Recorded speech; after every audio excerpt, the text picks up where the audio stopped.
Good cloud out there, great. But again, how are you going to make a meaningful experience out of all that's out there?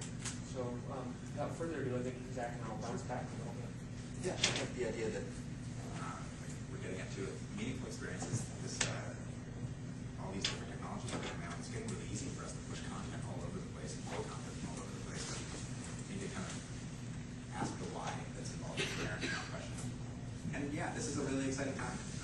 The ubiquitous data access, like APIs everywhere, databases everywhere, sensor arrays are getting cheaper and smaller.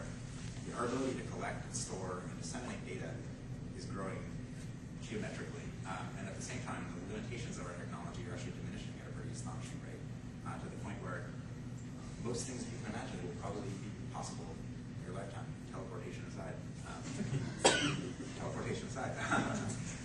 And yeah, things that were sci-fi a couple of years ago are very much reality now, or will be soon.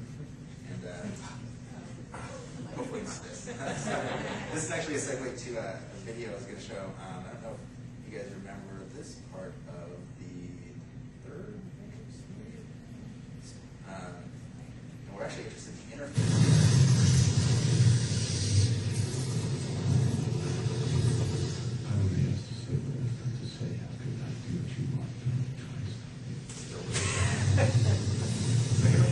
Thousands of robots swarming together to form essentially a graphical user interface in some ways. That's, in this case, a face. It's Ask Jeeves of tomorrow. Yeah. All right. Enough for now.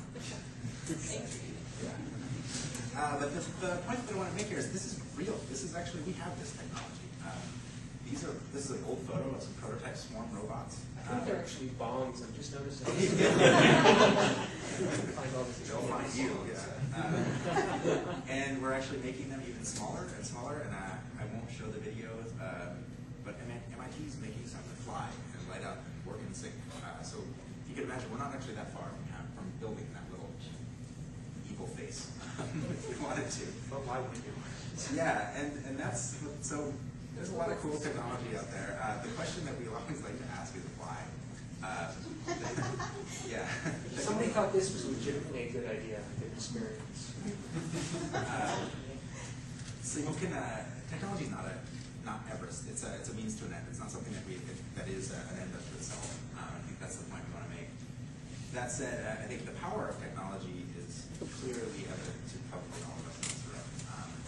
Love the analogy of the moon landing here, which JFK said we should go to the moon. We built the technology to go to the moon. We did it. So pretty much even it. What really gave that relevance, though, wasn't the rockets or the landing modules. It was the perspective it gave us. It changed the way we saw ourselves in the universe. And what gave that meaning in a very immediate way was the socio-political context of the time. What Zach's really talking about is Velcro. Yes. Having access to Velcro. And freeze-dried ice cream. And what's the other thing that really came out of the space program? Tank. Oh, Tank. Yeah. So yeah, back to our friend here. Take a very short leap from that technology, and you have something that we all recognize, and hopefully have seen driving around the streets of Seattle, the Google streetcar. Actually, not a huge leap to imagine technologically here.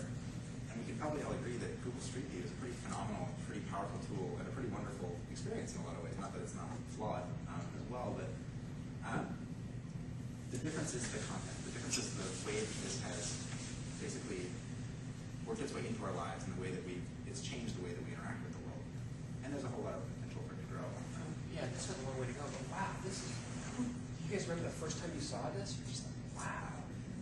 My dad used to use technology, and I took him through his campus in Iowa, Google Street View. It's blown away. He hasn't been back there for 4 years. So these are meaningful experiences, and it's not the technology, it's the content. Keep going to the next one. Yeah. This is a little bit of an appetizer of what's to come. We are going to talk about Touch and Beyond eventually. So this is a ridiculous project that Corey just built this week in the lab. He has a Huffy bicycle with a rotor encoder, and you pedal the wheels and you go fast. You don't actually go anywhere, but you go through this virtual world, and he hooks it up to ringtones, so dynamically.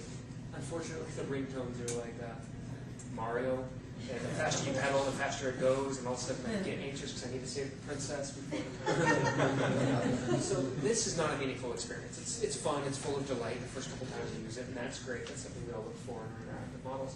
But the question remains for us, we've got a technology, how do you make it meaningful? What could we add to this to make it meaningful? That's what we're going to do this week, next week, starting Monday. Corey kind of built a quick prototype, and he spent a few days doing this, and somebody screwed some parts together with them, and now we're ready to figure out how to make something contextual. This is not a product. It is nothing we would ever sell to anybody. They already have the exercise bikes in the gym. You guys, some of you probably used it, but it's really lame and boring. But there's really meaningful insights we can pull out of an experience like this by figuring out what makes interactions contextual. And then we can go and turn around as interaction designers and put in other experiences. I don't know if we introduced the lab. The lab is sort of a little spin-off space that we have downstairs. Yeah, it's in our buildings. We do agency work upstairs. And for those that have worked with agencies or maybe work at one to understand what agency work is and the limitations of it and also what it enables. And then downstairs is where we get to play ridiculous things like this. We've got a big space, maybe a few of you have been in it for an AAT adventure or events. It's a place for us to investigate experiences in virtually any context unbound. There's no deliverables that come out of it. Maybe it's a sketch. Maybe next week we look at, for any of those that saw the TED talk that came out in the email this week, maybe next week we'll look at movie theaters and to have a better experience buying concessions. They say 95% of the revenue comes from concessions. And I don't know, watch a movie, but you stand in line for a long time, you'll be anxiety about getting a good seat, and then they shut down the concessions like half an hour before the movie theater even closes. And that's their revenue model, and it's a terrible experience. So something we might do in the lab downstairs is get together a group of 30 designers, break into groups, and take your choice of the day brainstorming activity and come up with solutions around it. We'll talk more about this later, and maybe hopefully we get a few of you amped enough to get involved with the lab and do fellowships and that kind of stuff. Can I ask a quick question? How long is the lab? Is it part of Hornall Anderson? Good question. Is it the last 2 years? Well, in practice, it's been a little over a year. In actual space, like we leased the space in the February session about 10 months ago, I think November of last year. I visited Hornall 3 years ago, and yeah, that's something new. Yeah. So I'm just kind of thinking back to this idea of what does give value to our interactive experiences or our experiences with technology.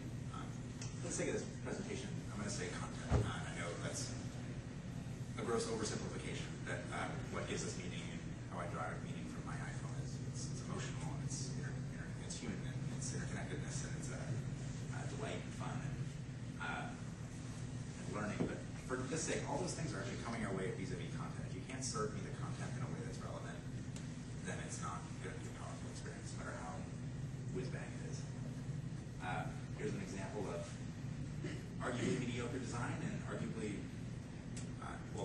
not new technology by any means. It's still a really powerful tool. It's a clever mashup of content and technology that's serving something to me exactly how I need it and when I need it. Could be improved. Not that it can't be made more contextual and more relevant to me by adapting to the device that I'm doing it on and the location that I'm in. So this captures a little bit of a generational shift, a technology shift. We're no longer browsing for our content. We want to hit the app that knows exactly what we want, and we want it given to us. And that is a contextual experience that makes us feel good. It's giving us exactly the content that we need. It's appropriate for the device we're on. Yeah. I think we'll get that to a little more. So that's sort of what we're calling the content conundrum. It's how, we're all designers. This is what we do every day. How can design help us get meaning out of data and have meaningful technological experiences? The web teaches us that content is king.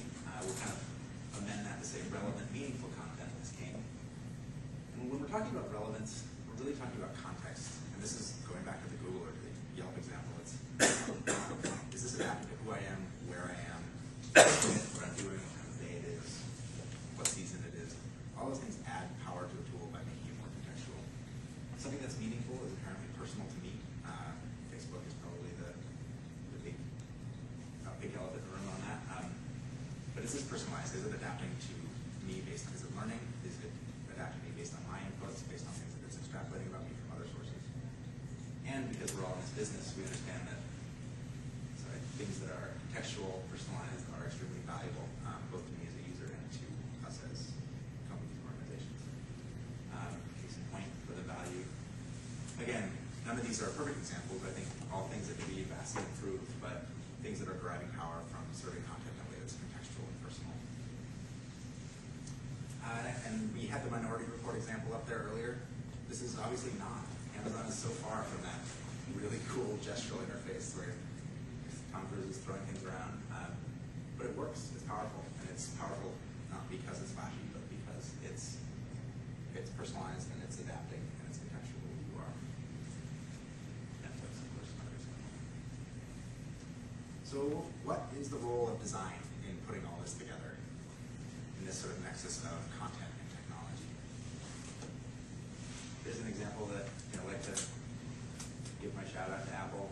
Airplane mode, sort of simple, easy. Obviously, it doesn't take much for an engineer to build in the functionality to turn off Wi-Fi, turn off transmit, and turn off receive capabilities. Bundling them all together is smart. Bundling them all together and making them and placing them in the context of something I do in my day-to-day life, which is fly on an airplane. That's a clever interaction design. Not earth-shattering, but clever. Take a little cheap shot at Apple. Why doesn't my iPhone know it's in a car? Is there any reason that plugging that into my car jack doesn't tell it to change its behavior to adapt to how I would need to use it in the car? I'm sure that's something that somebody will solve in the next several months. So those are kind of softball examples. Here's like Haiti, a little bit more of a real-world example.